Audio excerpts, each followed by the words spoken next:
Hi friends, welcome to the YouTube channel Vasani sir chemistry. સૌથી પહેલા તો મારી ચેનલને સબસ્ક્રાઇબ કરી દો તથા બાજુમાં આપેલા બેલ આઇકનને દબાવવાનું ભૂલશો નહીં।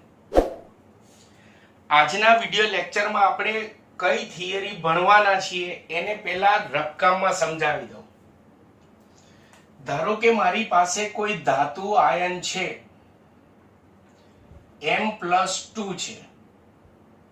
જો તે બે ઇલેક્ટ્રોન મેળવીને ધાતુનો પરમાણુ M બનાવે તો અહીંયા ઇલેક્ટ્રોન મેળવવાની પ્રક્રિયા થઈ એટલે રિડક્શન પ્રક્રિયા।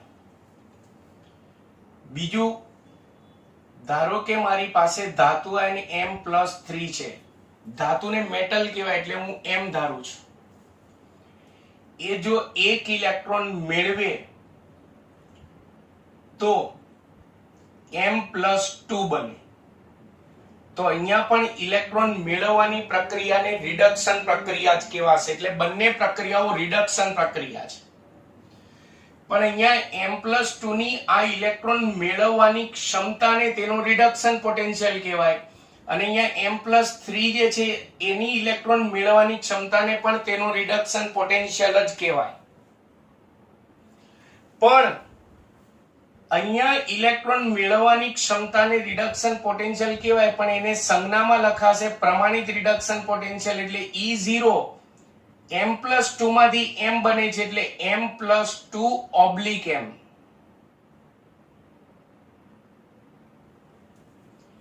અને અહીંયા ઇલેક્ટ્રોન મેળવવાની ક્ષમતા જે છે એને પણ રિડક્શન પોટેન્શિયલ કહેવાશે, પણ એને સંજ્ઞામાં લખાશે E0 પ્રમાણિત છે એટલે E0 એમાં M+2 માંથી M+3 માંથી M+2 બને છે એટલે કે M+3/M+2। આ બંને રિડક્શન પોટેન્શિયલના મૂલ્યો કેવી રીતે મપાય તે રિડક્શન પોટેન્શિયલના મૂલ્યોના માપનની રીત આપણે ચેપ્ટર નંબર 3 માં આવે। પણ એટલું યાદ રાખજો, બંને વોલ્ટમાં મપાય, બંને વોલ્ટમાં મપાય। તો આપણે લાસ્ટ વિડિયો લેક્ચર જે હતો એમાં આપણે સંક્રાંતિ ધાતુનો રિડક્શન પોટેન્શિયલ E0 M+2/M એના મૂલ્યોની ચર્ચા કરી હતી। આજના વિડિયો લેક્ચરમાં પ્રથમ સંક્રાંતિ શ્રેણીના તત્વોના આ રિડક્શન પોટેન્શિયલ ની ચર્ચા કરીશું E0 M+3/M+2। અને આના જે મૂલ્યો જે હોય એ મૂલ્યોના આધારે પ્રથમ સંક્રાંતિ શ્રેણીના તત્વોની ઓક્સિડેશન અવસ્થાની આપણે સ્થાયીતા સમજાવવાની છે।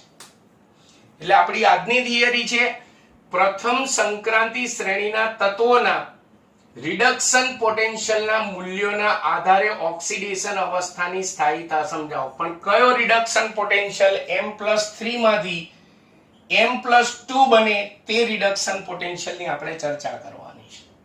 ક્લિયર? બીજો, ચોપડીની અંદર આ થિયરી સાચી જ છે, ચોપડીની જ છે થિયરી, પણ બધું પેરેગ્રાફ એક જ પેરેગ્રાફમાં બધા મુદ્દા ચલાવેલા હોય।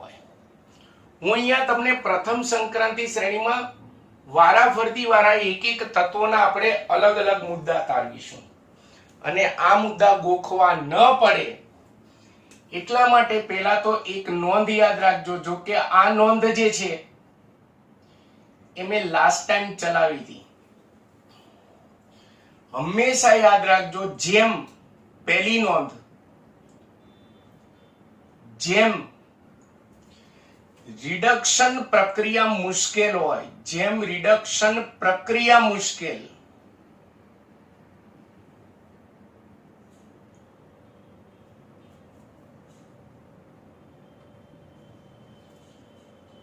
તેમ મુશ્કેલ હોય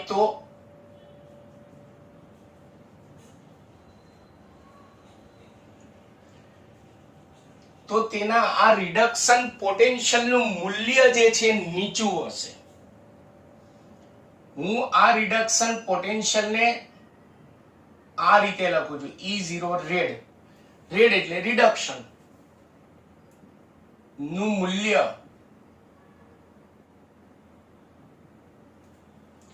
નીચું હોય, આ યાદ રાખજો. અને આનાથી ઉલટું, જેમ ઇલેક્ટ્રોન મેળવવાની રિડક્શન પ્રક્રિયા સરળ હોય,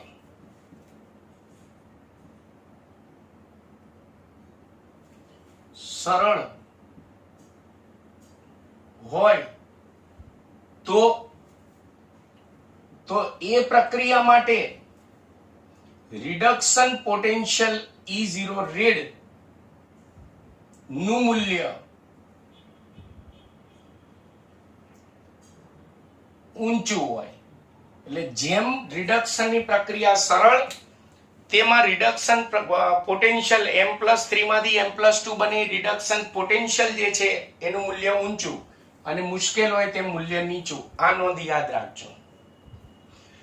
બીજું, મેં પેમ્ફલેટમાં દરેક તત્વના મુદ્દા ચલાયા પછી આમ બોક્સમાં માત્ર જાણકારી માટે, બોક્સમાં માત્ર જાણકારી માટે, બોક્સમાં માત્ર જાણકારી માટે, બોક્સમાં માત્ર જાણકારી માટે, બોક્સમાં માત્ર જાણકારી માટે મેં સમજાવેલું હશે, જેથી તમારે આ મુદ્દા ગોખવા ના પડે. એ માત્ર જાણકારી માટે જે છે હું અહીંયા રફકામમાં સમજાવતો જઈશ અને દરેક તત્વના મૂલ્યો સમજાવતો જાઉં છું.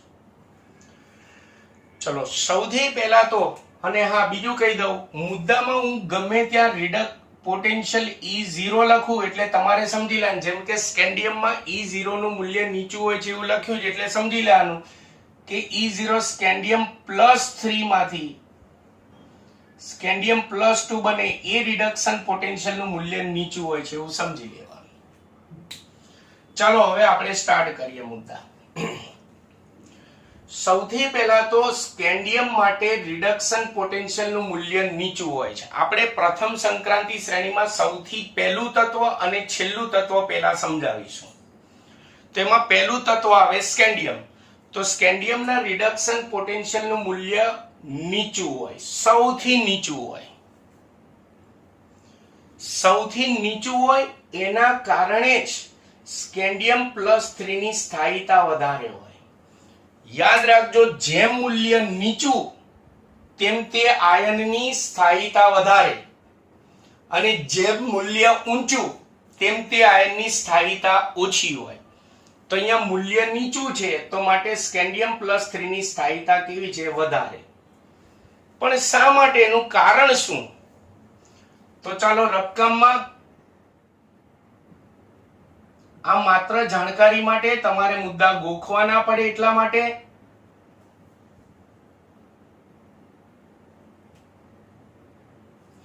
ચલો, સ્કેન્ડિયમ +3 એ જો એક ઇલેક્ટ્રોન મેળવે તો શું બનાવશે? સ્કેન્ડિયમ +2 બનાવે. ક્લિયર? સ્કેન્ડિયમ +3 ની ઇલેક્ટ્રોન રચના શું થાય? તો આર્ગોન કમ્પ્લીટ, 4s0 અને 3d0, એટલે આર્ગોન કમ્પ્લીટ થયું. એટલે એનો મતલબ સ્કેન્ડિયમ +3 નિષ્ક્રિય વાયુ તત્વો જેવી સ્થાયી રચના ધરાવે છે. સ્થાયી રચના ધરાવે છે. સ્થાયી રચના ધરાવે છે તો તે એક ઇલેક્ટ્રોન મેળવીને સ્કેન્ડિયમ +3 બનાવવું મુશ્કેલ હોય. કેમ? કારણ કે સ્થાયી રચનામાં ઇલેક્ટ્રોન દાખલ કરવો મુશ્કેલ હોય. એટલે આ રિડક્શનની પ્રક્રિયા કેવી થઈ? બોલો, મુશ્કેલ. આ રિડક્શનની પ્રક્રિયા મુશ્કેલ થઈ. અને રિડક્શનની પ્રક્રિયા મુશ્કેલ હોય તો રિડક્શન પોટેન્શિયલ નું મૂલ્ય કેવું હોય? નીચું હોય.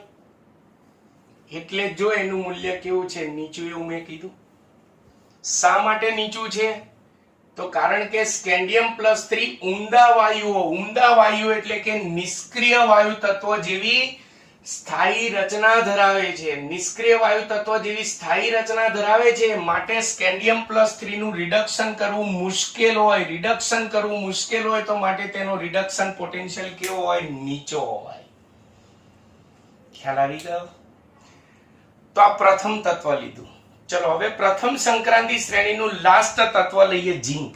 એટલે આ રીતે મેં માત્ર જાણકારી માટે આવા સમીકરણો જે છે પેમ્ફલેટમાં આપેલા છે, એટલે તમારા મુદ્દા ગોખવા ના પડે. ચલો હવે શ્રેણીનું છેલ્લું તત્વ લઈએ ઝીંક.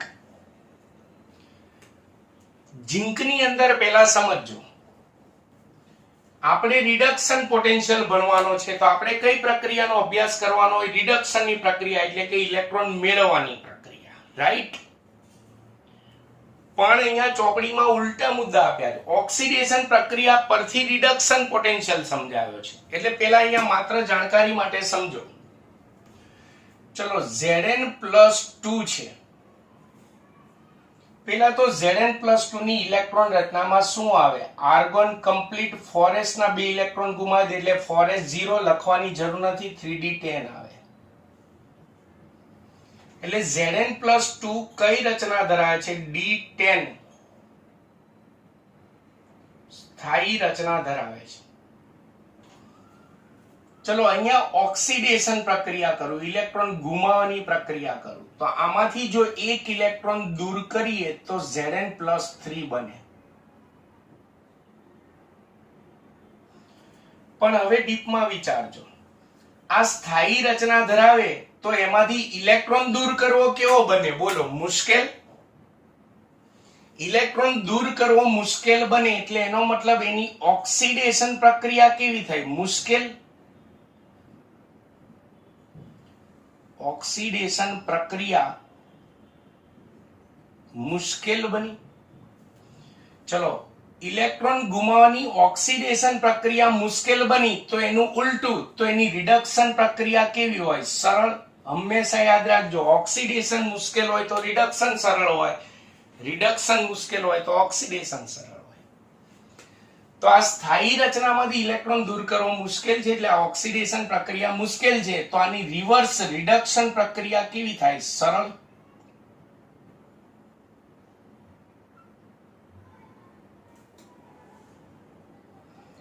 રિડક્શન પ્રક્રિયા સરળ થાય એટલે Zn+3 માંથી Zn+2 બનાવો કેવો બને? સરળ. આ ઉલટી પ્રક્રિયા, ચલો તમને જાણકારી માટે લખું. Zn+3 +1 ઇલેક્ટ્રોન gives Zn+2 કેવો બને? સરળ. કારણ કે જેમ બને તેમ તત્વ, આની રચના કેવી છે? બોલો, સ્થાયી d10 સ્થાયી રચના છે. જેમ બને તેમ તત્વ કે આયન હોય એ શક્ય હોય ત્યાં સુધી ઝડપથી સ્થાયી રચના પ્રાપ્ત કરવાની વૃત્તિ ધરાવે, તો ઇલેક્ટ્રોન જો મેળવે તો ઝડપથી d10 સ્થાયી રચના થઈ જાય એટલે રિડક્શન પ્રક્રિયા કેવી થઈ જાય? સરળ.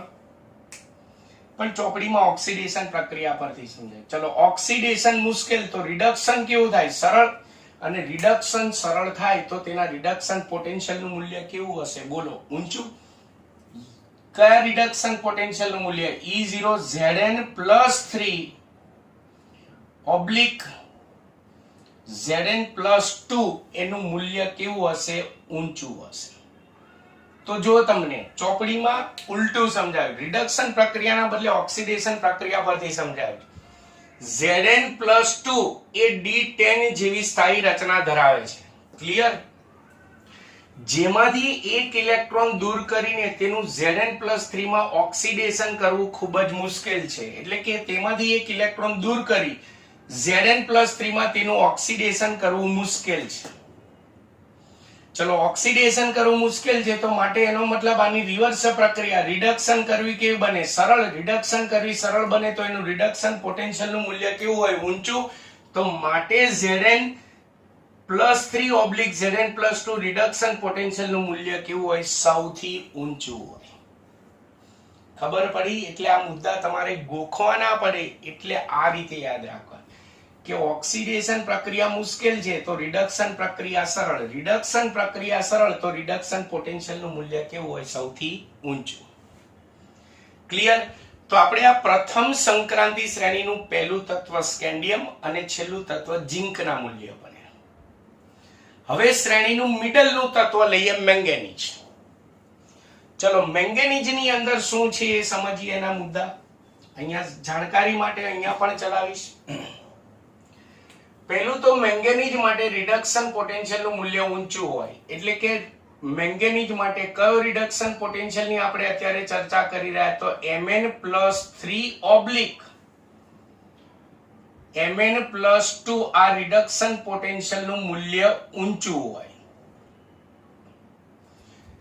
કેમ ઊંચું હોય એનું કારણ સમજજો. ચલો પેલા Mn+3 ની વાત કરીએ. Mn+3 મેંગેનીઝનો પરમાણુ ક્રમાંક 25 છે, એટલે મેંગેનીઝની ઇલેક્ટ્રોન રચના શું થાય તો આર્ગોન કમ્પ્લીટ 4s2 અને 3d5 થાય. ગણો સાયન્સ ટીચર વિક્રમ, મેંગેનીઝનો પરમાણુ ક્રમાંક કેટલો થશે 25. તો Mn+3 કરું તો 3 ઇલેક્ટ્રોન દૂર કરવાનું એટલે 4s0 અને 3d4 થાય. એટલે Mn+3 માં કઈ રચના છે d4 રચના છે. સ્થાયી રચના કઈ કહેવાય d5 અને d10, એટલે d4 હજી સ્થાયી નથી. ચલો રિડક્શન પ્રક્રિયા કરીએ. આમાં એક ઇલેક્ટ્રોન ઉમેરી Mn+2 કરું તો વિચારો આમાં એક ઇલેક્ટ્રોન ઉમેરાયો એટલે શું થઈ જશે 3d5 Mn+2 માં, એટલે d5 રચના ધરાવે. d5 રચના કેવી છે સ્થાયી. d5 એ સ્થાયી રચના છે. તો મેં તમને કેમિસ્ટ્રીનો નિયમ જ છે કે કોઈ પણ તત્વ હોય કે આયન હોય જેમ બને ને તેમ સ્થાયી રચના પ્રાપ્ત કરવાનું વલણ ધરાવે. તો આ Mn+3 માં સ્થાયી રચના નથી, તો જો તે એક ઇલેક્ટ્રોન મેળવી Mn+2 બનાવે તો સ્થાયી રચના પ્રાપ્ત કરે. એટલે Mn+3 માં એક ઇલેક્ટ્રોન દાખલ કરવો સરળ છે. કેમ? કારણ કે ઝડપથી તે સ્થાયી રચના પ્રાપ્ત કરવાનું વલણ ધરાવે. એટલે એક ઇલેક્ટ્રોન દાખલ કરવો સરળ છે, એટલે એનો મતલબ કે આ રિડક્શન પ્રક્રિયા કેવી થઈ સરળ. રિડક્શન પ્રક્રિયા સરળ બની. બોલો આ રિડક્શન પ્રક્રિયા સરળ બની તો માટે તેના આ રિડક્શન પોટેન્શિયલ નું મૂલ્ય કેવું હોય ઊંચું. થઈ ગયું સાબિત. ગોખું નહીં પડે ને, મારી ગેરંટી છે આ રીતે યાદ રાખશો એટલે તમારે કદી ગોખું નહીં પડે. એટલે Mn ના રિડક્શન પોટેન્શિયલ નું મૂલ્ય ઊંચું હોય છે. એનું કારણ Mn+3 નું Mn+2 માં રિડક્શન થાય ત્યારે Mn+3 નું Mn+2 માં રિડક્શન થાય ત્યારે Mn+2 એ d5 ઇલેક્ટ્રોન રચના ધરાવે છે. Mn+2 d5 ઇલેક્ટ્રોન રચના ધરાવે છે, જેની સ્થાયીતા વધારે હોય છે. માટે Mn+3 નું Mn+2 માં રિડક્શન માટે Mn+3 નું Mn+2 માં રિડક્શન સરળ હોય છે. અને રિડક્શન સરળ હોય છે માટે તેના રિડક્શન પોટેન્શિયલ નું મૂલ્ય ઊંચું હોય છે. આ નોંધનો ઉપયોગ કરવાનો. એટલે શ્રેણીનું પહેલું તત્વ ભણ્યા, શ્રેણીનું અંતિમ તત્વ ભણ્યા, શ્રેણીનું મિડલનું તત્વ ભણ્યા. ચલો પછી હવે પ્રથમ સંક્રાંતિ શ્રેણીના કયા તત્વોની ચર્ચા કરવાની. તો આ જે મિડલનું તત્વ Mn છે એની પછીનું તત્વ ને એની આગળનું તત્વ એની ચર્ચા કરવાની. તેની નજીકનું પછીનું તત્વ કયું આવશે આયન. ચલો આયનના રિડક્શન પોટેન્શિયલ નું મૂલ્ય પાછું નીચું હોય છે. પણ કયા રિડક્શન પોટેન્શિયલ અહીંયા સંજ્ઞામાં ભલે મેં મુદ્દામાં E0 લખ્યું એટલે પણ કયો તમારે સમજવાનો છે Fe+3 Fe+2 આ મૂલ્ય કેવું હોય છે નીચું હોય છે. શા માટે? તો ચાલો પહેલા તો Fe નો પરમાણુ ક્રમાંક 26 છે એટલે ઇલેક્ટ્રોન રચના શું થાય આર્ગોન કમ્પ્લીટ 4s2 અને 3d6. ઓકે, હવે હું 3 ઇલેક્ટ્રોન ગુમાવું તો 4s માંથી 0 થઈ જશે અને 3d5 થશે. એટલે Fe+3 હું રિડક્શન પ્રક્રિયા લખું તો Fe+3 એ d5 સ્થાયી રચના ધરાવે છે. d5 જેવી સ્થાયી રચના ધરાવે છે. હું એક ઇલેક્ટ્રોન એમાં ઉમેરું તો રિડક્શન થઈ Fe+2 બને. પણ મેં કહ્યું આ સ્થાયી રચના ધરાવે તો સ્થાયી રચનામાંથી ઇલેક્ટ્રોન ઉમેરવો કે ઇલેક્ટ્રોન દૂર કરવો મુશ્કેલ હોય. તો એનો મતલબ આ સ્થાયી રચનામાં ઇલેક્ટ્રોન ઉમેરીને Fe+2 માં રિડક્શન કરવું મુશ્કેલ છે. એટલે આ રિડક્શન પ્રક્રિયા કેવી થઈ મુશ્કેલ. રિડક્શન પ્રક્રિયા મુશ્કેલીથી થઈ. અને આપણી નોંધ યાદ કરો, રિડક્શન પ્રક્રિયા મુશ્કેલ હોય તો તેના રિડક્શન પોટેન્શિયલનું મૂલ્ય કેવું થઈ જશે? નીચું થઈ જશે. તો મુદ્દા જો, લોખંડ માટે રિડક્શન પોટેન્શિયલનું મૂલ્ય નીચું હોય છે કારણ કે Fe+3 એ D5 સ્થાયી રચના ધરાવે છે. એટલે રિડક્શન પ્રક્રિયા મુશ્કેલ હોય માટે રિડક્શન પોટેન્શિયલનું મૂલ્ય કેવું હોય? નીચું. છેલ્લે આપણે Mn ની આગળનું નજીકનું વેનેડિયમની વાત કરીએ. વેનેડિયમની વાત કરીએ તો વેનેડિયમના રિડક્શન પોટેન્શિયલનું મૂલ્ય પાછું ઊંચું હોય છે. આમાં નીચું, આમાં ઊંચું, આમાં ઊંચું, નીચું, પાછું ઊંચું આવ્યું. ચલો, વેનેડિયમના રિડક્શન પોટેન્શિયલનું મૂલ્ય ઊંચું એટલે એને સંજ્ઞામાં લખીએ તો કયો રિડક્શન પોટેન્શિયલ? E0 V+3/V+2. આ મૂલ્ય ઊંચું હોય છે. શા માટે? તો આમાં જેમ ઓક્સિડેશન પ્રક્રિયા પરથી સમજાય છે ને એમાં આમાં પણ ઓક્સિડેશન પ્રક્રિયા પરથી સમજાવેલું છે. સમજો, V+2 જેમાં D3 રચના હોય. મેં તમને કહ્યું હતું કોઈ પણ સંક્રાંતિ ધાતુ આયન કઈ સ્વતંત્ર થોડો અસ્તિત્વ ધરાવતો હોય, સંયોજનની અંદર હોય. V+2 કઈ બોટલમાં ભર્યો હોય? ના, એ સંયોજનની અંદર V+2 હોય.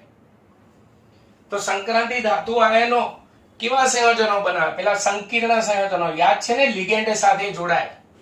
દાખલા તરીકે NiCO4, આને લિગેન્ડ કહેવાય. તો જ્યારે આ V+2 સંયોજનની અંદર લિગેન્ડ સાથે જોડાયેલો હોય, પેલા તો V+2 સ્વતંત્ર હોય, ત્યારે લાસ્ટ લેક્ચરમાં કીધું કે એની 5 3D કક્ષકોની શક્તિ સમાન હોય.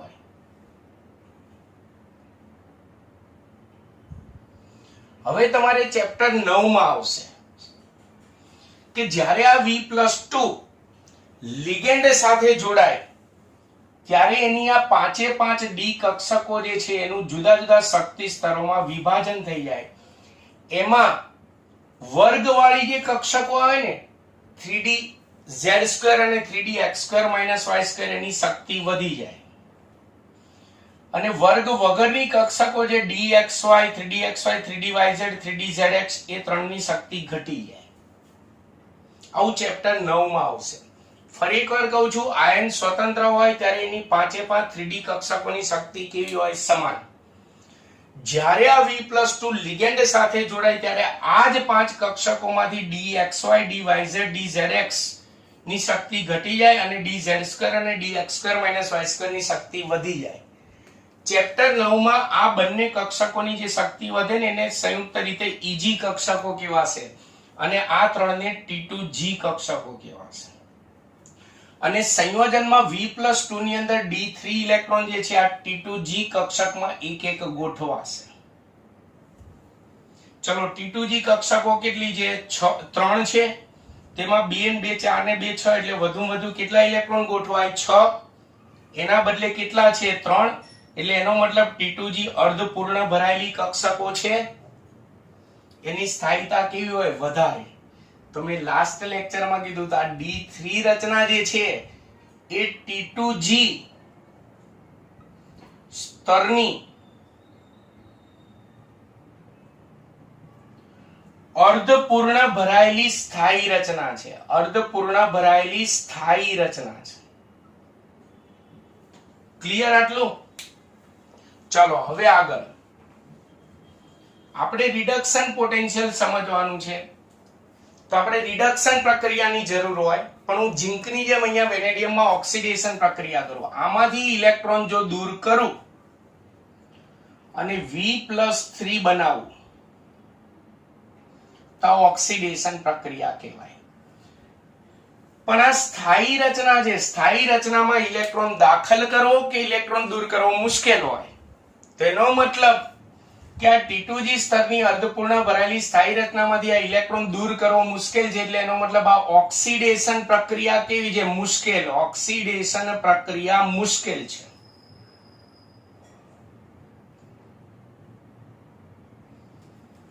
તો ઉલટું ઓક્સિડેશન મુશ્કેલ હોય તો એની રિડક્શન પ્રક્રિયા કેવી હોય? સરળ. રિડક્શન પ્રક્રિયા તેની સરળ બને. ચલો, રિડક્શન સરળ હોય તો તેના રિડક્શન પોટેન્શિયલ નું મૂલ્ય કેવું થઈ જશે? ઊંચું થઈ ગયું સાબિત. તો વેનેડિયમના રિડક્શન પોટેન્શિયલ નું મૂલ્ય ઊંચું હોય છે, કારણ કે V+2 એ D3 પ્રકારની અર્ધપૂર્ણ ભરાયેલી T2G સ્તરની ઇલેક્ટ્રોન રચના ધરાવે છે, માટે V+2 ની સ્થાયીતા વધારે હોય છે. ચલો, આની વધારાનું કહો, આની સ્થાયીતા વધારે તો ઓક્સિડેશન મુશ્કેલ, ઓક્સિડેશન મુશ્કેલ તો રિડક્શન સરળ, રિડક્શન સરળ તો રિડક્શન પોટેન્શિયલ નું મૂલ્ય ઊંચું થઈ ગયું. તો તમે જુઓ કે પ્રથમ સંક્રાંતિ શ્રેણીના તત્વોની અંદર આ જે રિડક્શન પોટેન્શિયલ, લાસ્ટ લેક્ચરમાં આ રિડક્શન પોટેન્શિયલના મૂલ્યો ભણ્યા હતા M+2/M. લાસ્ટ લેક્ચરમાં આના મૂલ્યો ભણ્યા હતા, જેમાં અનિયમિતતા હતી. આજે આપણે રિડક્શન પોટેન્શિયલ કયો ભણ્યા? M+2/M+3/M+2. તો આના મૂલ્યોમાં પણ શું જોવા મળે છે? અનિયમિત વલણ જોવા મળે છે, જેમ કે કેટલાકમાં નીચું, પાછું કેટલાકમાં ઊંચું, આમાં ઊંચું, આમાં નીચું, આમાં ઊંચું. તો આના ઉપરથી આપણે તારણ કાઢી શકીએ કે પ્રથમ સંક્રાંતિ શ્રેણીના તત્વોના E0M+3/M+2 આ રિડક્શન પોટેન્શિયલના મૂલ્યોમાં પણ અનિયમિતતા જોવા મળે છે. તો આ વિડિયો લેક્ચરમાં પ્રથમ સંક્રાંતિ શ્રેણીના આ રિડક્શન પોટેન્શિયલના મૂલ્યોમાં જોવા મળતા વલણો આપણે ભણ્યા. ગયા લેક્ચરમાં આપણે આ રિડક્શન પોટેન્શિયલના મૂલ્યોના વલણો ભણ્યા હતા. તો આ સાથે ચેપ્ટર 8 માં પ્રથમ સંક્રાંતિ શ્રેણીના બંને પ્રકારના રિડક્શન પોટેન્શિયલના મૂલ્યોના વલણો અહીંયા હું પૂરા કરું છું. તો મિત્રો, તમને મારો વિડિયો લેક્ચર કેવો લાગ્યો? ખરેખર જો સારો લાગ્યો હોય તો જરૂરથી સારી કમેન્ટ કરજો. મારા વિડીયોને લાઈક અને સબસ્ક્રાઇબ કરવાનું ભૂલતા નહીં. નમસ્કાર.